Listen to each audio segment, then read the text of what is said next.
chers compatriotes, n'eût été la crise politique qui sévit en Guinée depuis plusieurs mois, on aurait dit que le président Alpha Condé est en train de marquer des points importants dans sa gouvernance actuelle. En tout cas, les derniers développements sur le plan économique renforcent l'idée selon laquelle la Guinée serait bientôt un pays émergent. En effet, le 16 juin 2021, Alpha Condé a procédé à l'inauguration du chemin de fer d'Apilon-Santou, dédié exclusivement au transport de minerais de bauxite. Le 20 juin, il a présidé la cérémonie de remise d'une cinquantaine de tracteurs et d'équipements agricoles par le groupe turc Al-Bayrak. Et le 24 juin 2021 a eu lieu la réception provisoire par le gouvernement guinéen du barrage de Soapiti. Après celui de Kaleta, c'est le deuxième barrage construit sous l'ère d'Alpha Condé.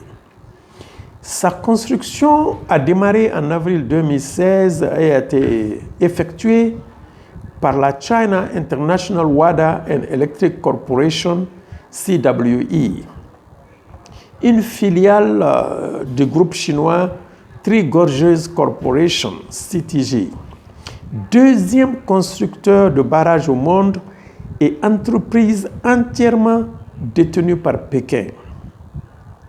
Long d'un kilomètre et haut de 120 mètres, cette nouvelle centrale hors norme devrait devenir la plus grande d'Afrique de l'Ouest et dispose à terme une capacité installée de 450 MW. Le financement du projet a été assuré grâce à un prêt de 1,7 milliard de dollars US à la Guinée par la Chine via la China Exim Bank. Un montant faramineux quand on sait qu'il fait à peu près 50% du budget 2020 de l'État guinéen.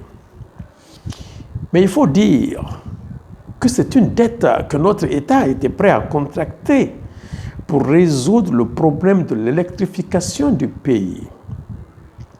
Avec seulement 29% des 12,5 millions de Guinéens qui ont accès à l'électricité, la Guinée reste l'un des pays les moins électrifiés du continent africain. Inutile de dire que cela représente un sérieux handicap à son développement.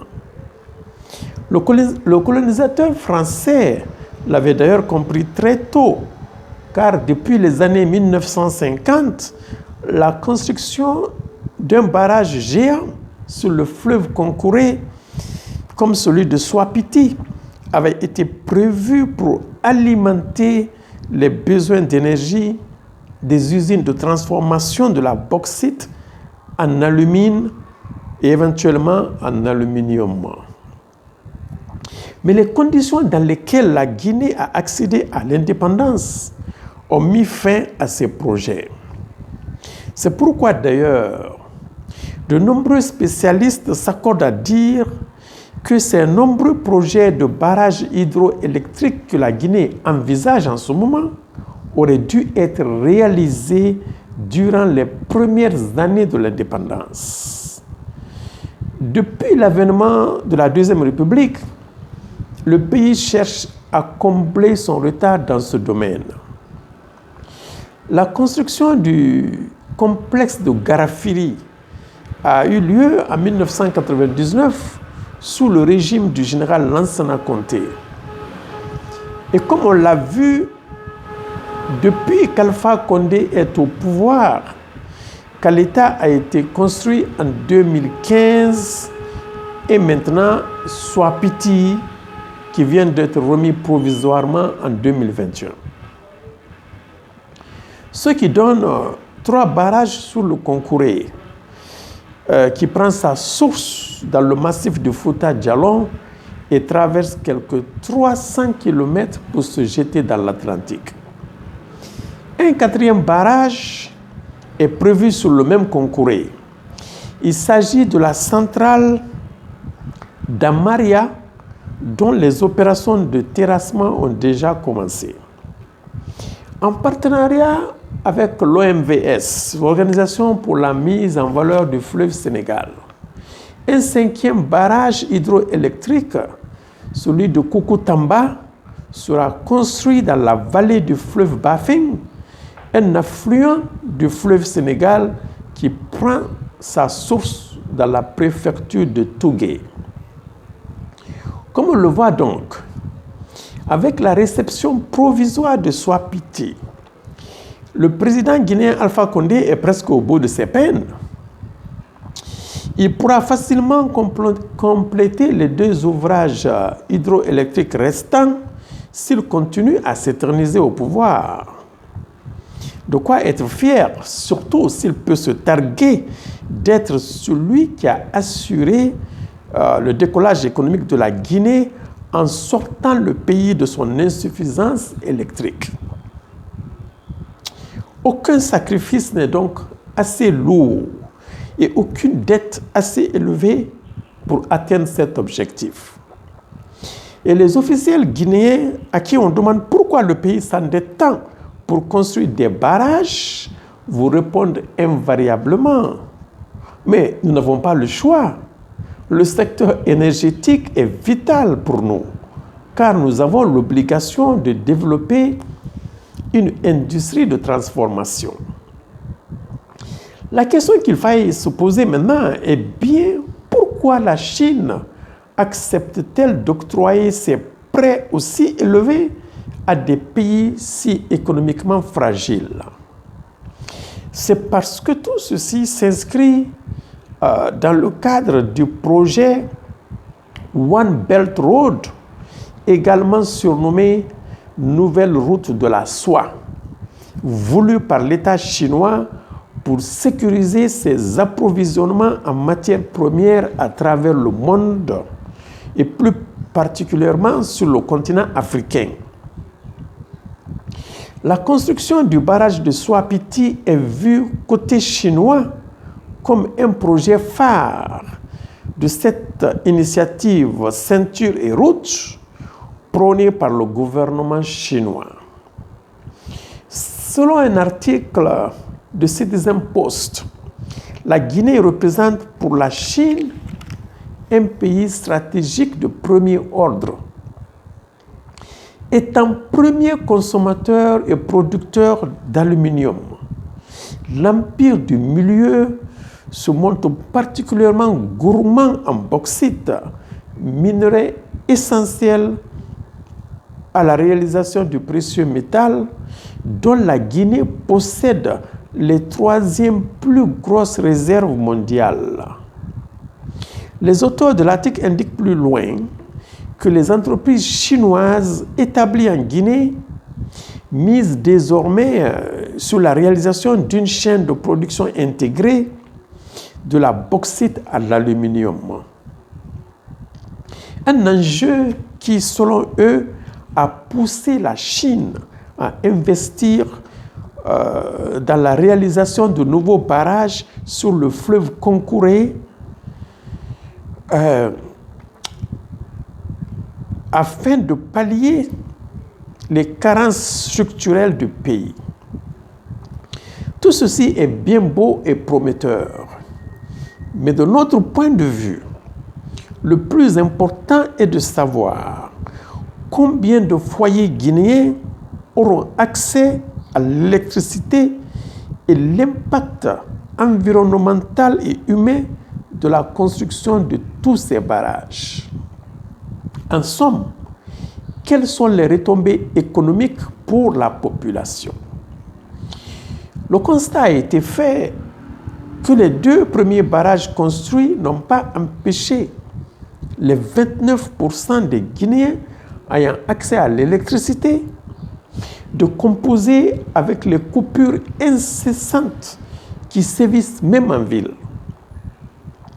Le barrage de Garafiri, par exemple, est censé avoir une capacité de 75 MW, mais sa production est très souvent inférieure en raison des influences saisonnières. Celui de Caleta n'atteint pas non plus en permanence sa capacité totale de production, 240 MW. Le gouvernement guinéen fonde son espoir sur Swapiti, qui, en régulant le flux du concouré, va permettre d'augmenter la capacité de Caleta tout au long de l'année. Mais là encore, avec le meilleur des scénarios, la desserte en électricité ne va s'améliorer que pour les populations de Conakry et les entreprises minières. En dehors de Conakry, la couverture énergétique dans les zones rurales est très faible. Selon un rapport de la Banque mondiale, elle se situe autour de 3%. Quel bénéfice les populations guinéennes pourraient donc tirer de la construction d'un barrage comme Swapiti si les zones rurales ne sont pas raccordées au réseau électrique? Dans le contexte actuel, ce sont donc les entreprises minières et les pays voisins qui profiteront des retombées de cette nouvelle capacité énergétique. Alpha Condé a déjà promis que la Guinée deviendra bientôt un exportateur d'énergie dans la sous-région. Selon certains officiels, l'interconnexion des réseaux électriques avance au niveau régional et la Guinée sera bientôt en mesure de vendre son électricité au Sénégal, à la Guinée-Bissau, au Mali et même à la Côte d'Ivoire. Une approche assez paradoxale. La Guinée se connecte au réseau régional alors que ces zones rurales ne sont pas raccordées à son propre réseau électrique. La quasi-totalité des villages de notre pays est plongée dans une épaisse pénombre dès le coucher du soleil. Même avec le projet du barrage de Koukountamba dans la préfecture de Tougué, qui aura une capacité de production d'électricité de 294 MW, seulement un quart sera destiné à la population guinéenne, tandis que le reste sera exporté. À cette allure, il faut se demander si les énormes sacrifices consentis par les populations en valent la chandelle et peuvent être justifiés. La construction du barrage de Swapiti a eu un impact social et environnemental non négligeable. Selon des sources dignes de foi et après des enquêtes effectuées sur le terrain, ce sont 16 000 Guinéens, souvent dépendants de l'agriculture vivrière et dont le revenu moyen n'excède pas 1,18 $ par jour en moyenne, qui ont dû quitter leurs habitations et les terres de culture de leurs ancêtres. Les eaux du réservoir du barrage de Swapiti ont submergé 253 km² de terre, 101 villages, 42 km² de culture et plus de 550 000 arbres fruitiers. Selon le site citizenpost.fr, les habitants déplacés ont été réinstallés dans d'autres villages sur des terres moins fertiles et dans des habitats parfois dégradés et difficiles d'accès. Ceux qui bénéficient d'habitations plus modernes ne disposent cependant pas de terres à cultiver, ce qui les place dans une situation de grande fragilité économique en raison du manque d'argent et surtout du manque d'emplois disponibles localement. Les déplacés ont fait état aussi de graves difficultés à se nourrir en raison d'une aide humanitaire d'urgence insuffisante et d'un accès insuffisant à l'eau potable. Les villageois dénoncent aussi une indemnisation très partielle, voire inexistante, et un manque de transparence concernant le mode de calcul des indemnités. Une situation qui empêche beaucoup d'entre eux de se reconstruire et qui alimente le ressentiment des déplacés. En dépit de toutes ces difficultés et des souffrances rencontrées par les déplacés, il n'y a eu presque aucune assistance des organisations de la société civile guinéenne pour remettre les populations dans leurs droits, ou tout au moins à forcer le gouvernement guinéen à mettre en place une réglementation et une procédure de supervision plus solide. On se demande bien parfois à quoi servent toutes ces organisations de la société civile guinéenne qui passent la majeure partie de leur temps à faire de la politique ou à courir derrière l'argent facile. Vive la refondation, vive la République, vive la démocratie, vive la Guinée. Je vous remercie.